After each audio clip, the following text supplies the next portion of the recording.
Nous avons vu jusqu'à présent comment créer des tableaux à partir de listes ou en utilisant les fonctions de NumPy, les données aléatoires, les fonctions arrange, linspace ou encore 0 et ones. Nous allons maintenant voir comment lire des données dans un fichier. Nous allons utiliser la fonction genFromText de NumPy pour lire des fichiers au format CSV ou TSV. CSV signifie en anglais Comma Separated Values, c'est-à-dire des valeurs séparées par des virgules, ou TSV qui signifie en anglais Tab Separated Values, c'est-à-dire valeurs séparées par des tabulations. Nous allons utiliser un fichier d'exemple nommé data.csv qui contient des valeurs séparées par des virgules. À l'aide de l'instruction data égale np.genFromText appliquée à data.csv et en utilisant le paramètre délimiteur égale virgule, nous demandons à l'interpréteur de lire le contenu du fichier data.csv en considérant que les valeurs sont délimitées par des virgules. Le tout est stocké dans une variable nommée data. Nous pouvons alors afficher son contenu. Data contient bien le contenu de data.csv et est de dimension 4 par 5. Afin de sauvegarder un tableau NumPy au format texte, on peut utiliser la fonction SaveText. Nous commençons par générer un tableau M contenant des valeurs aléatoires. À l'aide de la fonction SaveText, nous sauvegardons le contenu de M dans un fichier nommé randomdata.csv. La fonction SaveText prend ici comme paramètre supplémentaire le format des données à respecter lors de l'écriture ainsi que le caractère à utiliser pour séparer les valeurs. Ici une virgule. Les fichiers texte ne sont pas toujours adaptés au stockage de valeurs numériques.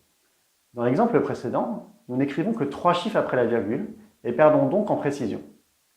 Les fichiers CSV sont aussi limités au tableau de 2 dimensions. D'autre part, les fichiers texte sont beaucoup plus gourmands en stockage que les fichiers binaires, que nous allons maintenant présenter.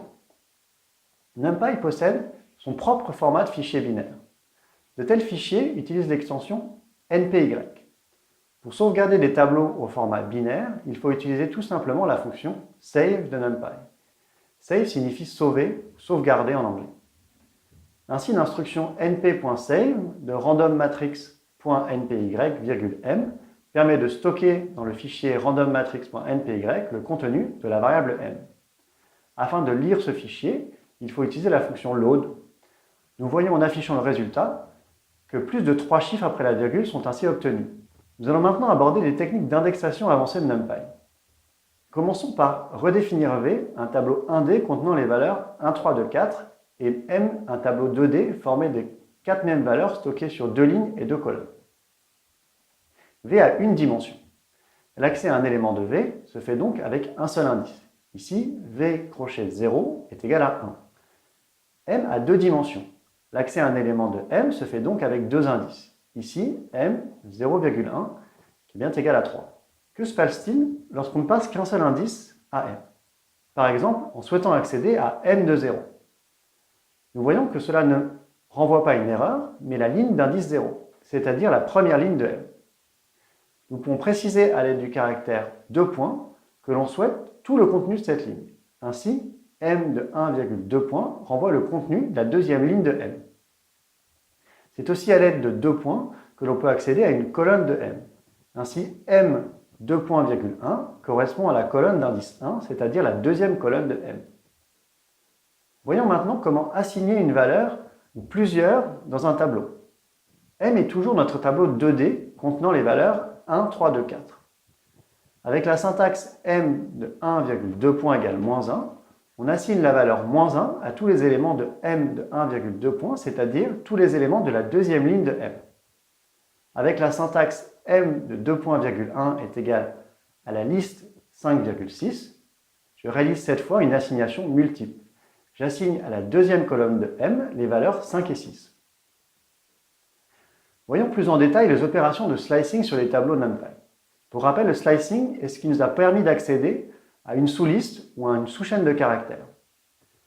Une opération de slicing se fait à l'aide des paramètres start, stop et step. Soit A le tableau 1D contenant les entiers 1, 2, 3, 4 et 5. Nous accédons aux éléments d'indice entre 1 et 3 exclus avec la syntaxe A, crochet carré, 1, 2.3. Comme pour les listes et les chaînes de caractères, on peut omettre de préciser start, stop ou step qui prennent alors leur valeur par défaut.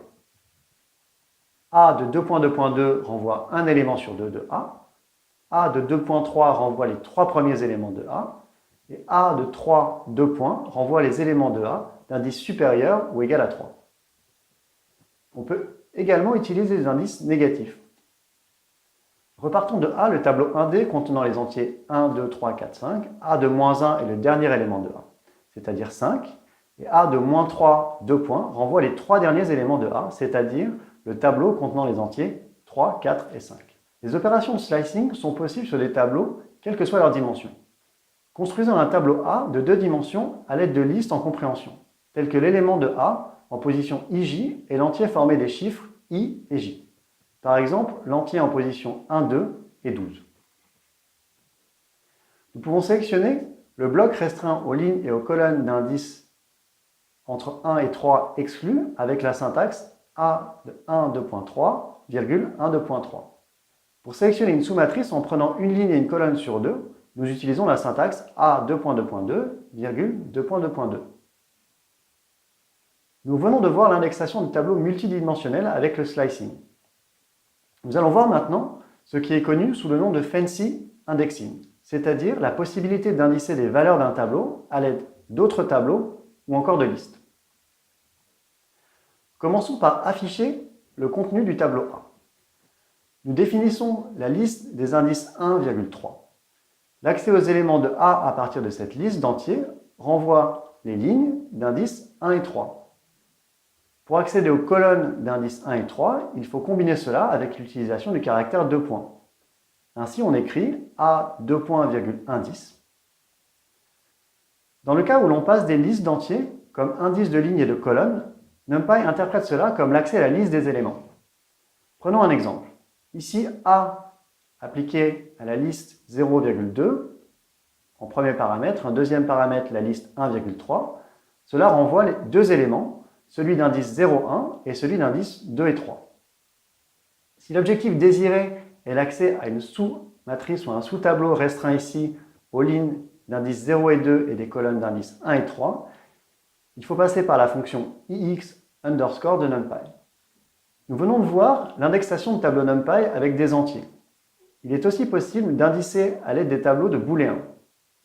Voici un exemple. Soivez un tableau 1D des entiers 0, 1, 2, 3 et 4.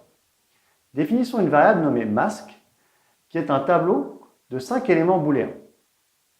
Les entrées de mask d'indices 0 et 2 sont égaux à true.